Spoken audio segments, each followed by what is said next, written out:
Assalamualaikum warahmatullahi wabarakatuh. Selamat datang di podcast Prodi Akuntansi UMM. Di sini kita akan membahas terkait dengan perjalanan, tantangan, serta inspirasi di balik dunia kewirausahaan. Saya Wadatul Jannah yang akan menemani teman-teman semua, akan mengulik cerita menarik nih dari berbagai pelaku bisnis yang sudah sangat luar biasa. Baik, hari ini kita akan membahas bagaimana sih sebenarnya tips and trik menjadi wirausahawan muda yang sukses, dan juga sebenarnya apa sih tantangan serta peluang untuk kita membangun suatu bisnis. Di sini kita sudah kehadiran Bapak Alan W. Hafiluddin ya teman-teman. Beliau sebagai digital transformation specialist yang mengubah ide bisnisnya menjadi yang sangat luar biasa, yang banyak menginspirasi banyak orang. Di dalam perjalanan bisnisnya, beliau juga sudah mengalami berbagai banyak tantangan, dan juga beliau sudah menghadapi berbagai macam tantangan tersebut, nggih Bapak. Nggih. Terima kasih Bapak sudah hadir di dalam podcast kami. Bagaimana kabarnya hari ini Bapak? Alhamdulillah baik. Terima kasih Mbak Wardah kesempatannya. Nggih, terima kasih Bapak sudah hadir di Akuntansi UMM nggih Bapak. Nggih. Jadi untuk pertama kali nih Bapak, yang ingin kami tanyakan Bapak, sebenarnya Bapak ini membangun bisnis apa sih Pak, di bidang apa bisnis Bapak, dan inspirasi pertama kali sehingga menemukan ide bisnis tersebut itu seperti apa? Oke. Kalau per hari ini ya, saya itu punya empat bisnis yang saya jalankan. Yang paling pertama saya bangun itu ada namanya platform narasumber.id. Narasumber.id itu sistem konsultan. Jadi sistem konsultan, kita menjadi konsultan untuk beberapa perusahaan. Awalnya itu untuk komputerisasi bisnisnya atau digitalisasi bisnisnya. Yang bisnisnya sebelumnya manual, akhirnya menjadi terkomputerized bahasanya. Jadi sebelumnya pembukuannya manual, kita buatkan atau kita carikan aplikasi keuangan yang cocok, terus kita implementasikan termasuk tata kelola keuangannya, tax planningnya, dan lain-lain. Nah itu perusahaan yang pertama yang narasumber.id. Perusahaan saya yang kedua, saya punya studio game namanya Let's Play Game Studio. Itu berangkat karena saya punya organisasi ekonomi kreatif sama teman-teman. Terus ada teman-teman itu yang membuat sebuah studio game. Karena saya itu banyak di istilahnya community development untuk ekonomi. Gambarnya kalau sekarang gambarannya itu kan koperasi gitu ya. Meskipun koperasi yang berbeda. Kalau mungkin koperasi kebanyakan teman-teman ngertinya koperasi itu adalah simpan pinjam, di saya itu lebih banyak koperasi sektoril. Jadi nggak ada simpan pinjam sama sekali, tapi lebih ke badan usaha. Jadi sebenarnya koperasi itu bukan hanya sekedar simpan pinjam, tapi koperasi itu sebenarnya sebuah bentuk badan usaha dan badan hukum. Nah, karena teman-teman tertarik, akhirnya studio game waktu itu akhirnya melebur, kita menjadi sebuah koperasi. Namanya Koperasi Multi Pihak Studio Game. Itu bisnis yang kedua. Bisnis yang ketiga, saya punya cafe di Kota Batu, yang bukannya sekedar cafe, tapi di sana juga menjadi sebuah creative space untuk teman-teman ekonomi kreatif utamanya. Jadi tempat berkumpul, itu kayak kemarin kita adakan nobar Timnas Indonesia, itu yang datang itu teman-teman komunitas musik, komunitas apa, itu tanpa bayaran sama sekali, mereka dengan sukarela ngisi. Jadi menjadi tempat creative space-nya teman-teman. Yang bisnis keempat itu saya baru bulan kemarin kita mendirikan sebuah perusahaan integrated farming namanya Sun Agriculture. Oke. Lalu Bapak, ini kan Bapak sudah menjelaskan berbagai macam bisnis yang sudah Bapak geluti selama ini, nggih Bapak. Lalu tantangan awal mula Bapak membangun suatu bisnis tersebut itu seperti apa Bapak? Kalau tantangan awal sebenarnya, kalau sekarang ini kan bisnis yang sudah settle semua. Pertama kali saya mulai bisnis itu mungkin kalau secara pribadi itu di awal-awal kuliah. Awal-awal kuliah semester 5 semester 4 tahun 2009, saya itu sempat bisnis di agriculture juga, lebih utamanya itu di ekspor buah-buahan. Nah, waktu itu saya sambil kuliah, karena saya harus membiayai kuliah saya sendiri dan lain-lain, saya itu harus putar otak gimana sih caranya dapat uang gitu ya. Cita-cita saya itu sederhana, karena saya itu terlahir dari keluarga yang sederhana ya. Cukup lah gitu, tapi nggak yang mewah banget. Saya tuh harus punya cita-cita yang setinggi mungkin.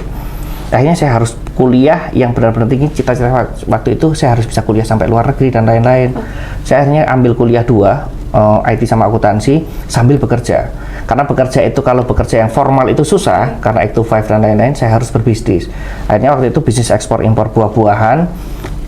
Karena saya nggak ahli di buah-buahan dan pertanian utamanya, pengiriman pertama itu saya untung tahun itu untung sekitar 6 juta sekali pengiriman. Yang menurut saya waktu itu sangat besar banget gitu ya. Karena saya dapat untung 6 juta, di pengiriman berikutnya itu saya lipatkan jadi 3 kali lipat.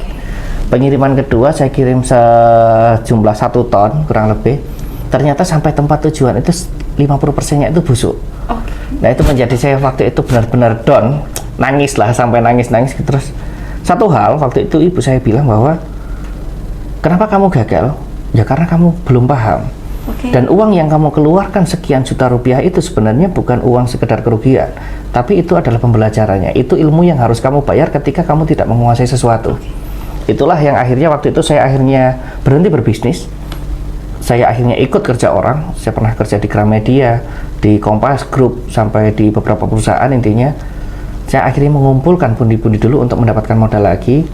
Nah sampai akhirnya sekarang bisnis lagi. Tapi kalau tanya tantangan apa yang terbesar, yang saya pahami ketika saya bisnis pertama dan gagal itu adalah ketika kita tidak punya cukup ilmu dan pengetahuan untuk menjalankan suatu bisnis, pasti itu akan menjadi kegagalan. Itu tantangannya di experience dan pengetahuannya itu. Oke, baik Bapak. Jadi ini menarik sekali ya Bapak sebenarnya. Di zaman sekarang nih Bapak, di Gen Z ya Bapak, yang dimana teman-teman Gen Z ini maunya serba cepat, Bapak, instan. Gitu, betul ya. Bapak, ini menurut Bapak inovasi apa sih yang sebenarnya perlu kita kembangkan Bapak untuk memulai suatu bisnis? Jadi kan sekarang sudah banyak sekali nih Bapak usaha-usaha di bidangnya masing-masing ya Bapak. Nah terus kita tuh bingung bagaimana cara memunculkan inovasi tersebut Bapak untuk memulai bisnisnya begitu. Ini pertanyaan menarik ya. Bulan lalu itu saya ada namanya ICCN Summit itu di Smeslo, Jakarta. Salah satu yang menjadi pembicara di sana itu adalah Raffi Ahmad. Saya memandang Raffi Ahmad dulu ya. Memandang Raffi Ahmad itu sekedar seorang entertainer yang mungkin pengetahuannya ya segitu-gitu aja lah gitu ya, karena seorang entertainer, utamanya di entertainernya. Waktu itu kita diskusi banyak di forum itu. Salah satu yang dikatakan Raffi, dan itu benar-benar relate banget dengan generasi sekarang, adalah bagaimana new economic. Bagaimana sebuah inovasi atau sebuah peluang baru untuk anak-anak sekarang itu adalah new economic. Apa yang dimaksud new economic itu? Kalau mungkin kita tarik mundur 1 dekade yang lalu misalkan gitu ya, ada nggak sih kerjaan streamer game gitu? Atau misalkan ada nggak sih kerjaan influencer gitu? Mungkin orang tua kita ketika kita bilang seperti itu, mereka malah, hah, kerjaan apa itu gitu? Kerjaan nggak cuman menjadi streamer atau tukang live aja gitu misalkan. Nah ketika kita diskusi dengan Raffi Ahmad itu, bahkan tataran hari ini itu banyak peluang bisnis yang utamanya malah di anak-anak muda. Itulah waktu dia sebelum diangkat menjadi staf khusus presiden untuk anak muda itu ya. Oh ternyata ketika saya diskusi itu, ternyata Raffi Ahmad itu secara pengetahuan dia memang ada di topnya. Ketika membicarakan ekonomi baru, ya saya sepakat bahwa ekonomi baru hari ini itu ya bicaranya bagaimana peluang-peluang untuk anak muda menjadi sebuah streamer. Itu kan menjadi sebuah profesi juga terkait kewirausahaan. Bagaimana kita menjadi misalkan influencer, afiliator dan lain-lain. Nah itu menjadi peluang. Tinggal bagaimana menyesuaikan dengan niche marketnya, apa yang cocok dengan kita.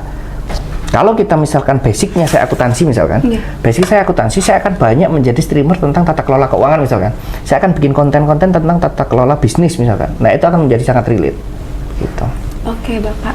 Jadi dari tadi kita sudah membahas tentang tantangan, lalu peluang serta inovasi di dalam merintis suatu usaha. Selanjutnya nih Bapak, kita akan datang dari bidang akuntansi nih Bapak.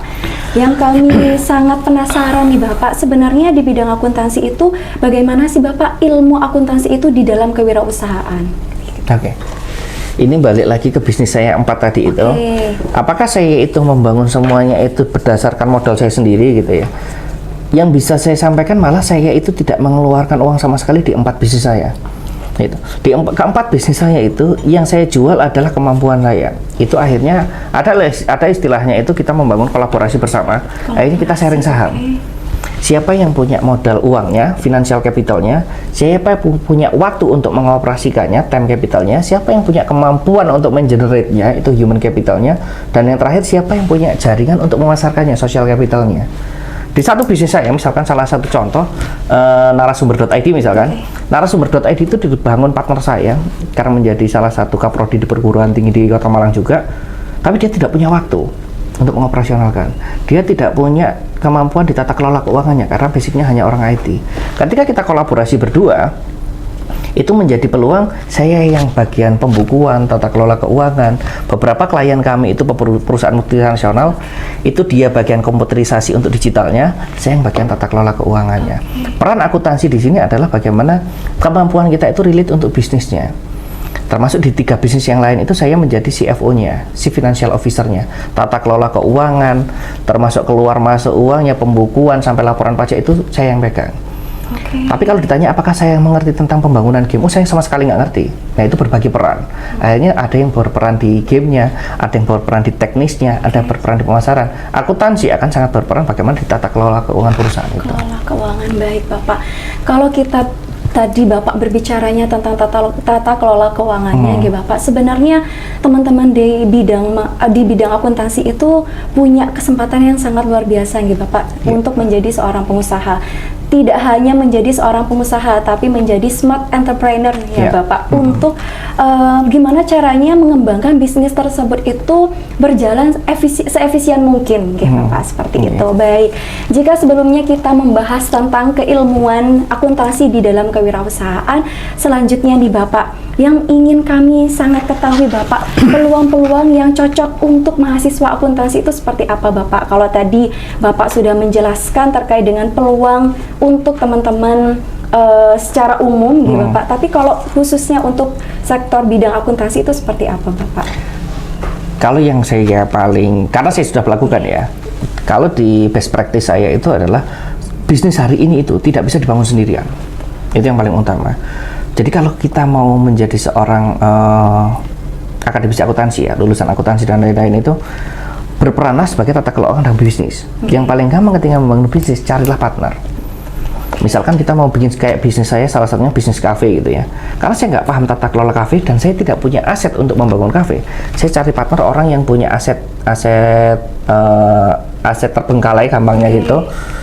Yang kedua itu saya punya teman yang ahli hospitality, memang ahli pengoperasian dan pengelolaan kafe. Saya ambil bagian cuman di perencanaan bisnisnya, bikin RAB-nya, bagaimana saya ngitung ROI-nya dan lain-lain. Kita berbagi teman di sini. Kalau ditanya siapa yang punya bisnisnya, kita bertiga punya bisnisnya. Kolaborasinya di sana. Teman-teman di akuntansi itu akan punya sangat banyak peran di bagaimana manajemen keuangan. Oke, gitu. baik. Jadi kalau yang bisa saya sarankan buat anak-anak muda, siapapun ya, bisnis hari ini itu akan semakin besar ketika kita bisa berkolaborasi. Bisnis apapun yang saya ketahui yang besar hari ini itu tidak ada yang bisa dibangun sendiri, kecuali misalkan kayak kita bicara Raffi Ahmad tadi, Rafathar mau bikin bisnis sendiri, nah mungkin modalnya cukup kalau dia punya privilege ya Bapak. Privilege. Gitu. Masya Allah sudah banyak sekali ya Bapak, mulai dari tantangan lalu peluang untuk menghadapi di masa sekarang yang sudah canggih ini ya Bapak, serta digitalisasi ya Bapak. Oke, mulai dari meningkatkan bagaimana kreativitasnya, bagaimana mengelola digitalisasinya, manajemen resikonya seperti apa, lalu keterampilan dan segala macamnya, sehingga untuk mahasiswa akuntansi mungkin mulai dari sekarang bisa memanfaatkan keahlian teman-teman untuk merintis suatu bisnis ya Bapak. Terakhir nih Bapak, sebagai penutup Bapak, kami mohon saran nih bagi akademisi maupun mahasiswa untuk segera bangun dari tidurnya nih Bapak, untuk segera membangun usahanya ataupun menjadi seorang pembisnis itu seperti apa Bapak? Monggo sarannya. Kalau saran saya, sedari kita muda, apalagi yang untuk teman-teman mahasiswa ya, bagaimana dengan dia punya teman satu kelas, teman satu angkatan dan lain-lain, bangun privilege sebesar-besarnya. Saya selalu percaya bahwa saya bisa sampai di titik ini karena saya punya banyak privilege. Kalau kita bicara privilege itu bukan hanya sesuatu yang bawaan dari lahir. Misalkan karena saya itu anaknya sultan dan lain-lain, itu privilege, memang privilege. Privilege yang kedua adalah kita bisa membangun social privilege. Bagaimana rekan-rekan kita, relasi kita itu akan menjadi privilege kita di masa depan. Mungkin saya nggak akan pernah tahu bahwa teman sekelas saya mungkin nantinya jadi bupati di tempatnya gitu ya. Teman sebelah saya itu nantinya menjadi presiden, kita nggak akan pernah tahu gitu. Itu akan menjadi privilege di masa depan kita. Bagaimana membangun social privilege. Privilege yang ketiga adalah membangun prestasi membangun privilege melalui prestasi. Teman-teman di bangku kuliah, teman-teman akademisi itu akan punya banyak sangat peluang. Kita punya banyak lomba kompetisi bisnis dan lain-lain. Itu salah satu privilege yang saya dapatkan dulu. Saya itu memenangkan beberapa kompetisi bisnis sehingga saya punya banyak rekanan, punya banyak relasi dan dipandang orang di media. Paling gampang nanti salah satu contohnya, silakan ketik saya nama saya di Google misalkan. Itu akan muncul prestasi-prestasi saya. Itu privilege melalui jalur prestasi. Yang keempat, ini juga penting buat teman-teman yang muda ya. carilah privilege melalui jalur pasangan. Oke. Saya selalu beranggapan yang mungkin agak sekedar guyonan, tapi ini sangat penting. Dalam membangun bisnis, carilah pasangan yang tepat.